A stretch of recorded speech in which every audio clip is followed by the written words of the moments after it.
Nessa terceira aula, nós vamos começar a entrar em alguns assuntos mais específicos, né, da parapsicologia. Nós vamos tratar agora dos fenômenos extranormais de conhecimento, fenômenos sensitivos ou hiperestésicos. Hiperestesia direta. O que seria hiperestesia direta?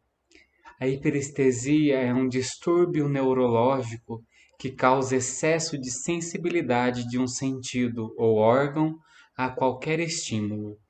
É um aumento da intensidade das sensações. Se acompanha em geral de exaltação dos reflexos tendinosos, maior excitabilidade da sensibilidade fisiológica e aceleração do ritmo dos processos psíquicos. Nos estados de grande ansiedade, de fadiga ou esgotamento, por exemplo, onde a capacidade adaptativa está comprometida, a audição e o tato podem estar aumentados. A hiperestesia sensorial é frequente nos pacientes afetivos, nos neuróticos, nos estados de excitação maníaca, no hipertireoidismo, no tétano, na idofobia, nos acessos de enxaqueca e ocasionalmente em alguns casos de epilepsia. E aqui nós temos uma gravurinha de uma mente, né, com todos os sentidos ali, representados através desses ícones. E é interessante nós pensarmos, né, que a hiperestesia não é algo de outro mundo. É algo que se você já teve enxaqueca, você já fez essa experiência de qualquer barulhinho. O mínimo tic-tac do relógio parece que é um ferro entrando na mente. E dessa forma, né, nós percebemos em várias situações da vida, seja por uma doença, seja por algum desses casos que eu citei, onde o sentido fica mais aguçado. Nós vemos isso também facilmente em pessoas que, por alguma razão, perderam a audição. Geralmente a visão fica mais aguçada, o olfato, o paladar, isso fica muito mais forte. Um exemplo, né, na comunidade antiga, tinha um irmão que ele tinha uma dificuldade de audição. Então ele conseguia saber pelo cheiro das roupas de qual irmão era. Então ele, quando ele trabalhava na passação, ele nem via nome, ele só ia colocando nos lugares, porque mesmo sem cheirar, só de estar com a roupa ali na mão, ele já sentia, ele já sabia. E não é um dom extraordinário, é justamente uma hiperestesia direta, onde ao ter contato com algo material, a pessoa ali ela consegue ter esse sentido maior. Nós podemos ver isso também quando nós concentramos em algo. Geralmente, quando nós estamos na correria da agitação da mente, nós não prestamos atenção nos barulhos ao nosso redor. Aqui mesmo, às vezes, conversando, falando com vocês, eu não percebo o tic-tac do relógio, um barulho que às vezes passa de um carro na rodovia, porque minha mente ela não está ali fixada naquilo. Então, quando nós concentramos, quando nós tentamos manter essa atenção, a gente percebe que os sentidos eles vão além daquilo que normalmente nós estamos acostumados a alimentar, a sentir. Então, a hiperestesia ela vai nesse sentido, principalmente nesses casos específicos que foi citado. Eles podem ir muito além daquilo que uma pessoa num estado normal consegue atingir. A hiperestesia ela traz algumas características como a acuidade dos sentidos. Geralmente as pessoas que são mais empáticas, elas têm uma facilidade maior de ter essa hiperestesia. As pitonisas e bruxas, né, que também elas têm uma capacidade, uma percepção maior nisso tudo. Nos animais, como os pombos, que eram levados a uma determinada distância e depois soltos, eles voltavam na sua casa, né, com a, onde eles estavam acostumados. As borboletas que conseguem sentir o cheiro do parceiro ou do sexo oposto, né, a quilômetros de distância. A abelha também que consegue se encontrar e encontrar alimento, encontrar o zangão, encontrar a fêmea a muita distância. E também os cavalos, que eles têm uma capacidade, uma percepção além do normal, né? Tem alguns casos na história da parapsicologia de cavalos inteligentes, que na verdade não eram inteligentes. Eles, eles treinavam esses cavalos para perceber em mínimos detalhes do dono, né, do criador, daquela pessoa que ensinava, sinais como mais, menos, sinais que caracterizavam números.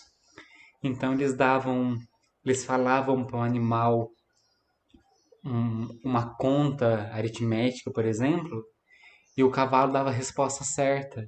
Mas não é porque o cavalo entendia aquilo, é porque o cavalo via em pequenos traços do dono, que nós vamos falar alguns deles daqui a pouco, o dono mandando fazer alguma coisa. Então não era que o cavalo era inteligente, é aquele que percebia pequenos comandos, quase imperceptíveis do dono, que pedia para ele fazer aquilo. Sentir a agulha antes mesmo de encostar na pele. Nós temos casos na parapsicologia, né, de pessoas que tinham dado totalmente todos os sentidos, né, vendado do mundo afora, sem perceber o que ia acontecer, a pessoa consegue sentir aonde estão com uma agulha perto do corpo. E também um outro termo que é usado, né, é a expressão mímica inconsciente do pensamento. E aqui, quando fala assim, expressão mímica do pensamento, tudo aquilo que nós pensamos, inconscientemente nós falamos. E isso é possível ver de uma maneira com muito treinamento, com muita sensibilidade, através aqui das cordas vocais. Mesmo que nós não falemos, mesmo que nós não expressemos aquilo, mas o inconsciente ele manifesta todos os pensamentos aqui nas cordas vocais. Então, quem tem essa percepção, essa capacidade, consegue perceber aquilo que o outro pensa através dessas mínimas vibrações.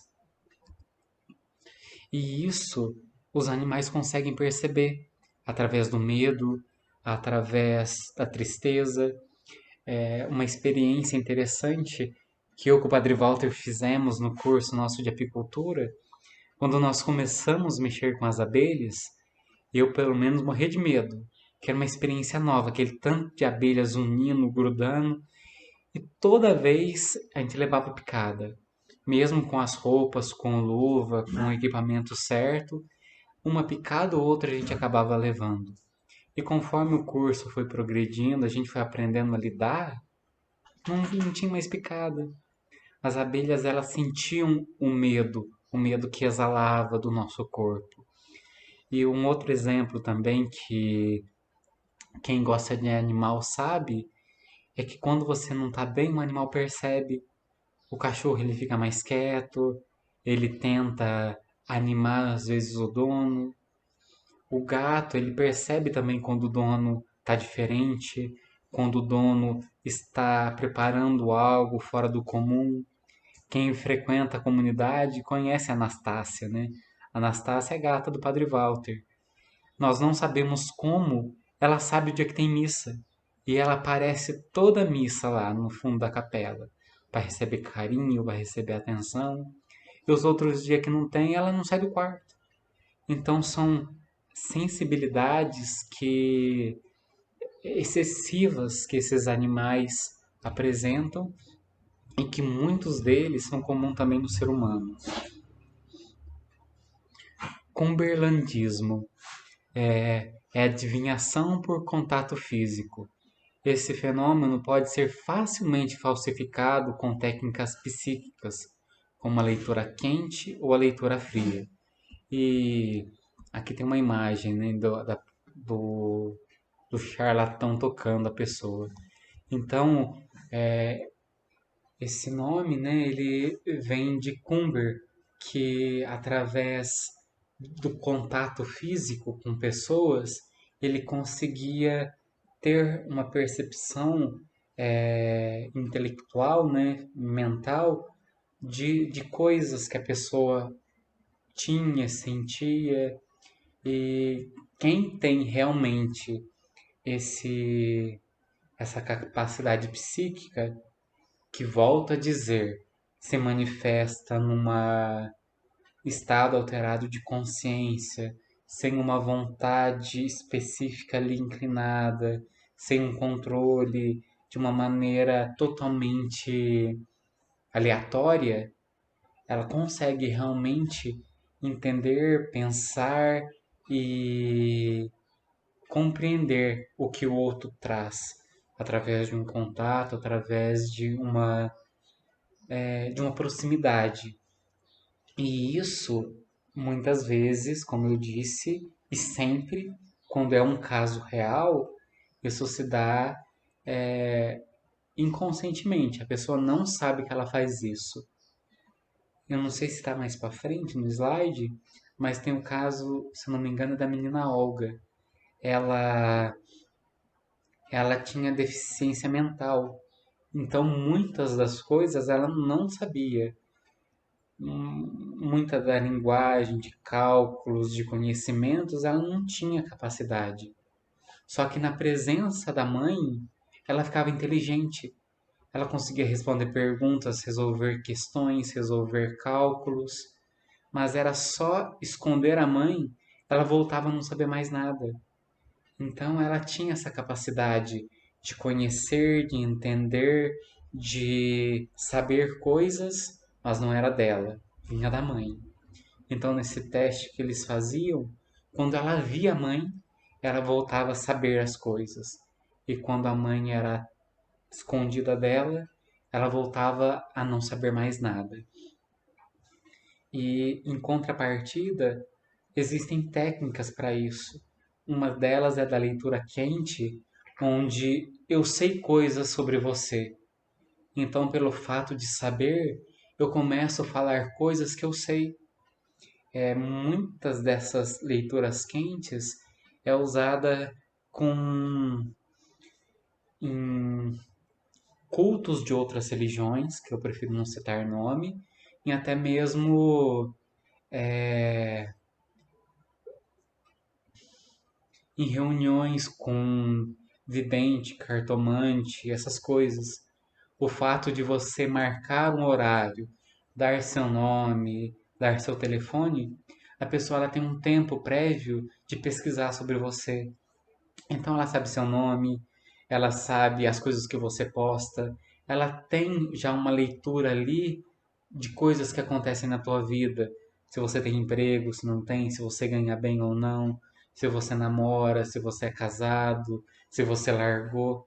Então a pessoa já tem um conhecimento a teu respeito e tudo que ela fala é cercado nessa área, cercado em coisas que você vive, gostaria de ouvir e coisas que vão te prender a esse culto, a essa circunstância. Recentemente, né, eu vi um vídeo de um pastor que claramente usava essa técnica, que no meio do culto ele profetizou uma cura. E no meio da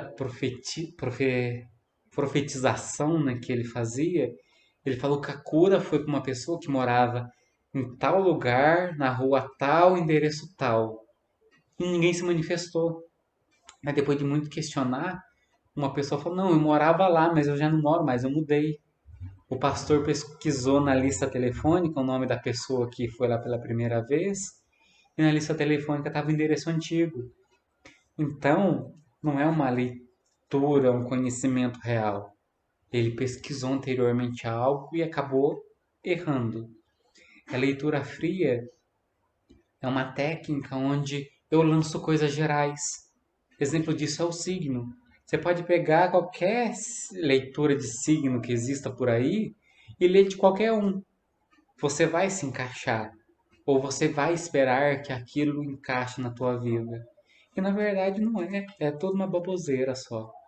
E existem muitas outras coisas envolvidas nessas técnicas, onde a pessoa consegue ver, entender e manipular a pessoa. Outro exemplo de leitura quente, nesse curso que eu fiz de parapsicologia, eu tive contato com um homem, né, que ele é mágico, ilusionista, e ele estava aprimorando as técnicas de leitura da pessoa, justamente com grupos que usam dessas formas para lucrar dinheiro, ter benefícios com isso. E ele fez um jogo lá com a gente. Ele me deu um baralho, pediu para eu escolher uma carta. Na verdade, não foi isso. Ele pediu para eu pensar numa carta qualquer do baralho. Eu pensei numa, não me lembro qual, e ele ficou olhando para mim alguns segundos e falou: Você pensou em tal carta? E ele adivinhou, esperar o caminhão passar. E ele adivinhou a carta que eu pensei sem ter um baralho e sem eu falar nada. Ele conseguiu adivinhar através de técnicas de leitura da pessoa qual carta eu havia pensado e qual naipe era essa carta. Então existem muitas técnicas usadas para enganar. Voltando a dizer, um caso real de cumberlandismo, ela não é feita em show. Em show, com a hora marcada, como um espetáculo, são técnicas usadas para isso. Esses casos reais, eles acontecem sem um consentimento, sem um aviso prévio, né? A hiperestesia indireta é a leitura sensorial do pensamento. Anteriormente eu falei da Hilda, né? Da menina que tinha deficiência mental, mas quando a mãe estava próxima, ela conseguia ser inteligente. Eu fiz essa confusão. A hiperestesia direta é quando há um contato. A hiperestesia indireta é quando não há esse contato. Então existe essa diferença. Mas as duas são muito próximas. Justamente a diferença é quando há o contato e quando não há. E muito disso é usado como leitura do pensamento. Quando alguém faz isso por técnica, dá a sensação de que a pessoa está lendo o pensamento, mas ela está vendo na nossa maneira de agir, de comportar, em movimentos não tão sensíveis, não tão mímicos assim, características. Às vezes mesmo você está conversando com um grupo de amigos e você consegue perceber se aquilo que você está falando está agradando, se não está, se é alguma coisa que a pessoa aceita ou não, pela forma do corpo, pela maneira de cruzar os braços. Então, tudo isso são técnicas onde a gente consegue perceber o outro. Mas quando a pessoa, por diversas razões, ela tem essa capacidade de hiperestesia, geralmente que a pessoa consegue pensar e capturar aquilo que o outro pensa, são raríssimos e quase nulos, né? Quase inexistentes.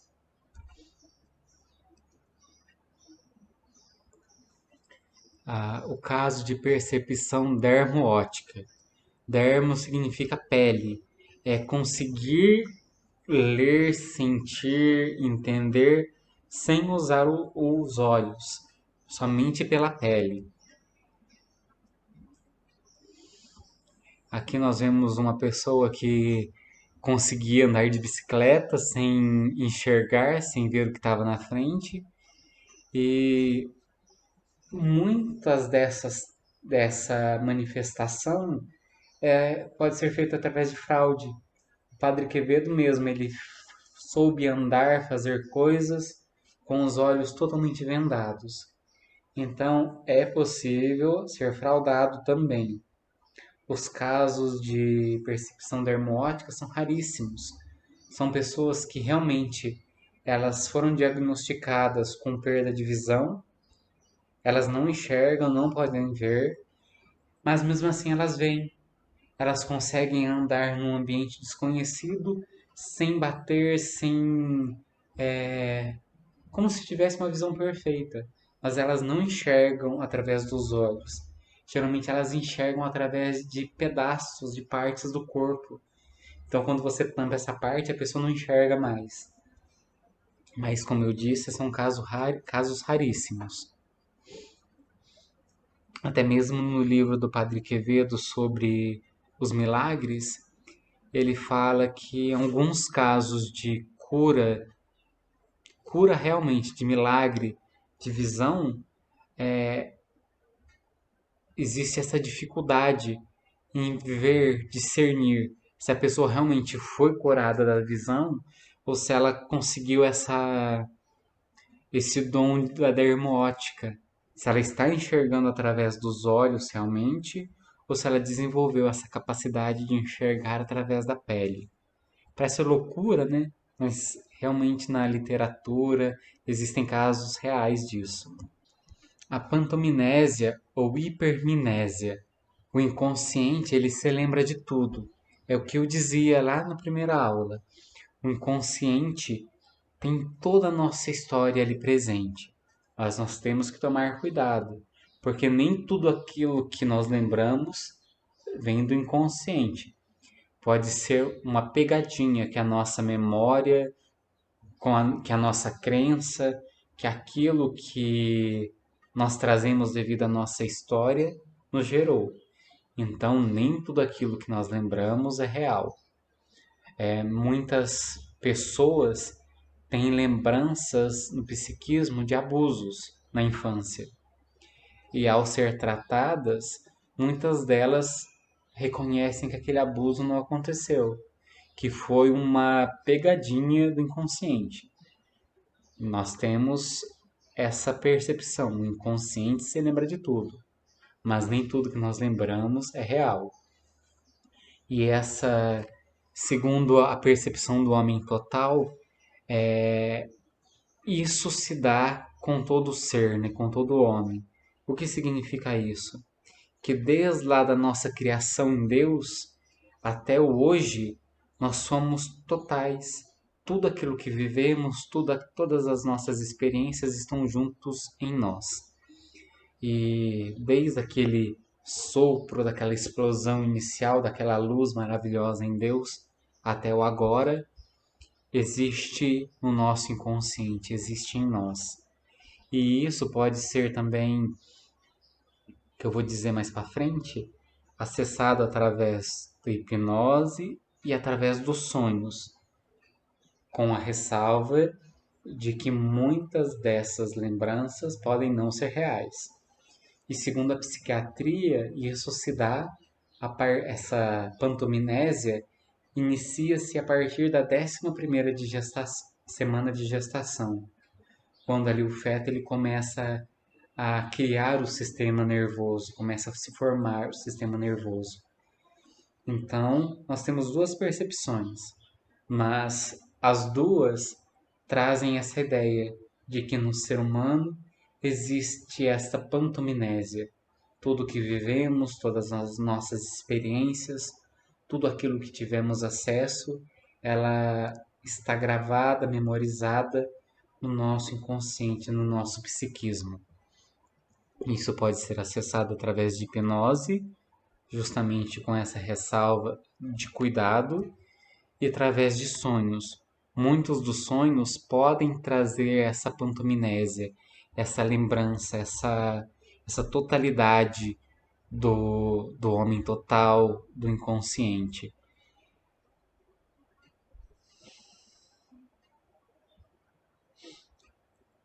Lembrando-se também que a hipnose, ela existe, a hipnose de palco, de shows, onde são feitas coisas justamente com a intenção de entretenimento, de espetáculo, de show. E existe a hipnose, que é uma forma de tratamento usada por psiquiatras, por médicos, por dentistas, onde ela é usada com um fim específico.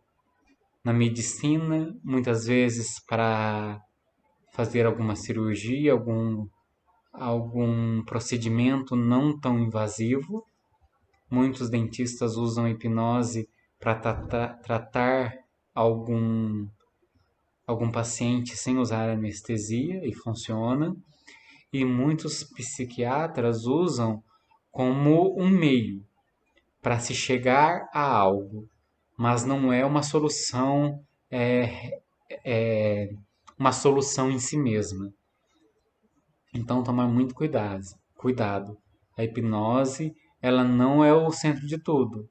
Ela é usada em alguns casos específicos. Xenoglossia é o falar de forma espontânea em língua ou línguas que não foram previamente aprendidas. Aqui nós podemos pensar no inconsciente, que é a melhor escola de línguas. Ou seja, mesmo que eu não tenha aprendido, qualquer contato que eu tive com uma língua, aquele contato está gravado. Aquela experiência está gravada no inconsciente. Então, por mais que eu não saiba falar o inglês, o latim, o fato de eu ter contato com aquelas línguas, em algum momento isso pode ser manifestado através de um transe, através de um surto psicótico. E existem alguns remédios, eu não vou saber falar qual, que trazem essa característica nos efeitos colaterais. A pessoa ela começa a falar outras línguas. Não é porque concede esse dom sobrenatural, é que mexe com essa área onde a pessoa confunde. Então a pessoa ela realmente começa a falar, se expressar em outras línguas. Não é porque ela aprendeu aquilo, é porque aquelas línguas foram de alguma forma gravadas no inconsciente. Aqui nós temos na literatura científica, o caso da sensitiva húngara, a Iris, que numa uma situação onde ela entrou em coma, ao acordar do coma, ela havia incorporado a Lúcia de Altazzi, que era uma espanhola. Esse fato que aconteceu com ela no coma mexeu com o psiquismo, que os livros que ela teve contato na infância de espanhol, aquilo, quando ela acordou do coma, veio como se fosse a realidade. Então ela trouxe essa mentalidade, essa segunda personalidade como se fosse real. Até mesmo no tratamento dela, muitos dos que tentaram entender o que estava acontecendo acharam que ela tinha incorporado um espírito dessa tal Lúcia que morava na Espanha. Foram pesquisar e na história lá da Espanha não existia essa pessoa. E depois de tratamentos ela voltou a ser, né, a Iris. E então nós temos casos assim, onde através de uma situação traumática, a pessoa ela esquece de quem ela era e pode criar uma outra personalidade, um outro ser com uma linguagem, com um idioma, às vezes até mesmo próprio. Mostra realmente que o inconsciente, às vezes, ele demonstra talentos, dons que até então não sabia que possuía. E nós temos na literatura também o caso de uma mulher que através de uma situação médica, né, Eu não me lembro se ela também esteve em coma, mas ao voltar, não sei se era cirurgia, se era coma, mas ao voltar, ela disse que era marciana. Então ela falava marciano. Os médicos tiveram um trabalhão para tentar entender o que ela falava. E quando começaram a entender, perceberam que a língua que ela falava era na verdade o francês. Ela pegou toda a sintaxe, morfologia do francês e modificou aquilo para o marciano. Então não era marciano nenhuma, ela só teve esse talento de criar uma nova língua, de criar uma nova fórmula de falar. E isso se manifesta através desse talento do inconsciente. São coisas também raríssimas, mas que se manifestam. Aqui no Brasil, se eu não me engano, nós tivemos um homem que do dia para a noite aprendeu a falar sei lá quantas línguas. Isso é o talento do inconsciente. Não quer dizer que a pessoa saiba falar realmente. Às vezes, por ter contato com a língua, por ter lido com algum problema mental, alguma circunstância traumática, esse talento desperta. Mas não é nada sobrenatural. Aqui nós terminamos a nossa terceira aula. Na próxima aula, nós vamos entrar nos fenômenos extranormais de efeitos físicos. A coisa começa a ficar meio assustadora, porque são efeitos que são mais difíceis de ver, são mais difíceis de presenciar. Então, como aqui nós tratamos dos fenômenos extranormais de conhecimento, agora nós vamos tratar dos fenômenos extranormais de efeitos físicos. Então, Deus abençoe. Até a próxima aula.